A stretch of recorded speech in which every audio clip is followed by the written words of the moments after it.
अस्सलाम वालेकुम भाई। मेरे 4 बेटियां ने 2 बेटे ने ते आ बच्ची मेरी मजदूर है। ये चल फिर नहीं सकती, पोलियो दी इन्हां नूं मसला है ते इस वजह तो बाहर अंदर नहीं कर सकती। ते मियाँ मेरा पापड़ वेचदा है, मजदूर है, दिहाड़ी करदा है ते इस वजह तो असीं इन्ने नहीं अखराजात पूरे बच्ची दे कर सकदे। ते जे सानूं मंजी लोहे दी बना दवो टैरां वाली ते असीं अंदर बाहर बच्ची नूं कर सकीए। बहुत परेशान है इस बच्ची दी वजह तो। किराए ते रहिंदे आ ते मेरी बच्ची दा नां लीना है ते मंजी सानूं मिल जावे ते असीं बाहर अंदर खिच्च के कर लईए। बच्चे स्कूल चले जांदे ने ते मैं बहुत परेशान रहिंदी आं इहदी वजह तो। इहनूं अंदर बाहर कर सके बंदा। इहदा वजन इहदी 17-18 साल उम्र हो गई है ते इहदा वजन बहुत ज़्यादा है ते साडे कोल चुक के अंदर बाहर नहीं कीती जांदी। मंजी सानूं बनवा दो लोहे दे टैरां वाली ते असीं इहनूं बाहर अंदर कर सकदे। भाई बहुत मेहरबानी तुहाडी, असीं बहुत दुआवां दांदे तुहानूं। अच्छी मंजी भाई मिलनी है 9-10 हज़ार ਦੀ ਕਹਿੰਦੇ ਨੇ। ਲੋਹੇ ਦੇ ਟਾਇਰਾਂ ਵਾਲੀ ਤੇ ਲੋਹੇ ਦੀ ਮੰਜੀ ਪਤਾ ਕਰਾਇਆ 2-3 ਦੁਕਾਨਾਂ ਤੋਂ ਤੇ ਉਹ ਕਹਿੰਦੇ ਨੇ 9-10 ਹਜ਼ਾਰ ਦੀ ਬਣ ਜੇ ਦੀ ਹਾਫ ਮੰਜੀ। ਇਹ ਜਿਹੜੀ ਲੋਹੇ ਦੀ ਪਈ ਹੈ ਇਹਦੇ ਨਾਲ ਦੀ ਛੋਟੀ ਅੱਧੀ ਬਣੇ ਦੀ ਇਹਦੇ ਤੋਂ ਤੇ ਇਹਦੇ ਤੋਂ 9-10 ਹਜ਼ਾਰ ਦਾ ਲੈਣੇ ਪੈਣੇ ਨੇ ਤੇ ਮੰਜੀ ਦਾ ਜਿਹੜਾ ਮਟੀਰੀਅਲ ਇਹ ਲਹਿਦਾ ਲੈਣਾ ਪੈਣਾ ਤੇ ਇਹ ਬਣਨੀ ਹੈ।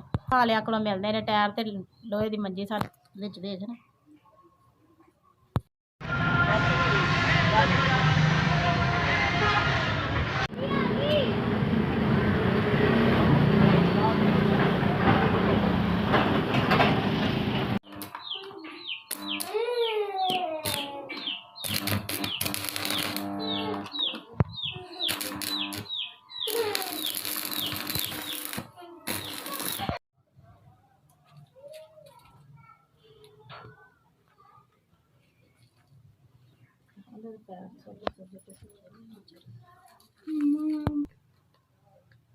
अस्सलामुअलैकुम भाई।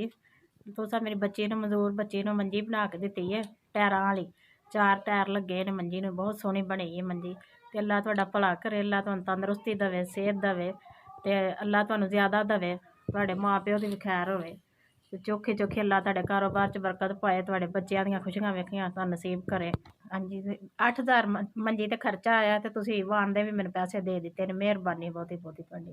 सेहत दे, तंदरुस्ती दे, अल्लाह तुहाडे मां प्यो दी तंदरुस्ती रखे, बच्चों दी रखे, अल्लाह तुहाडे कारोबार च बरकत पाए, अल्लाह तुहानूं ज़्यादा दे।